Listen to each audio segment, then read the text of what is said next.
লাউ পাতা আর টাকি মাছের দুর্দান্ত একটি ভর্তা নিয়ে আপনাদের সামনে হাজির হয়েছি, যেটা একবার বানিয়ে খাওয়ালে সবাই আপনার প্রশংসা করতে বাধ্য থাকবে। এখানে আমি বেশ কিছু লাউ পাতা নিয়েছি, এগুলোকে আমি ভালো মতো ধুয়ে নিয়েছি। কড়াইতে দিয়েছি সরিষার তেল। সরিষার তেলটা একটু গরম হয়ে গেলে আমি লাউ পাতাগুলো এর মধ্যে দিয়ে দিচ্ছি। আর দিয়ে দিচ্ছি টাকি মাছ। যেহেতু এটা টাকি মাছের সাথে লাউ পাতার ভর্তা করব, তাই টাকি মাছগুলোকে আমি ভালো মতো কেটে ধুয়ে হলুদ লবণ মাখিয়ে তেলে দিয়ে দিচ্ছি। আর সাথে দিচ্ছি গোটা খানিক পেঁয়াজ, রসুন আর কাঁচামরিচ। এবার এটাকে সিদ্ধ করার জন্য আমি ঢাকনা দিয়ে ঢেকে দিচ্ছি।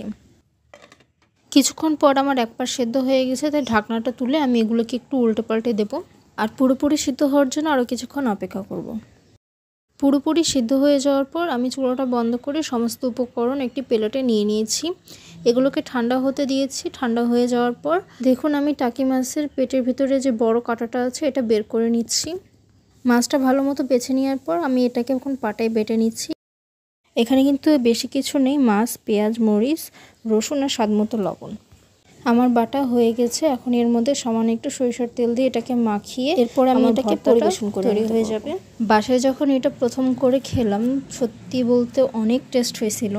আপনারা কারা কারা এরকম করে লাউ পাতা দিয়ে টাকি মাছের ভর্তা খেয়েছেন তা অবশ্যই কমেন্ট করে জানাবেন। আর এই ভিডিওটা আপনাদের কাছে কেমন লাগলো তাও কিন্তু কমেন্ট করে জানাতে একদম ভুলবেন না। আমি যখন এই ভিডিওটার ভয়েস দিচ্ছিলাম তখন আমার আবার এটা দেখে খাইতে মন চাচ্ছিল। তো এই দেখুন এর ফাইনাল লুক। ভিডিওটি ভালো লাগলে ভিডিওতে অবশ্যই একটি লাইক করে দিবেন। আর ফেসবুক থেকে দেখলে অবশ্যই পেজটা ফলো করে দেখবেন। আর ইউটিউব থেকে দেখলে অবশ্যই পেজটা সাবস্ক্রাইব করে পাশেই থাকবেন।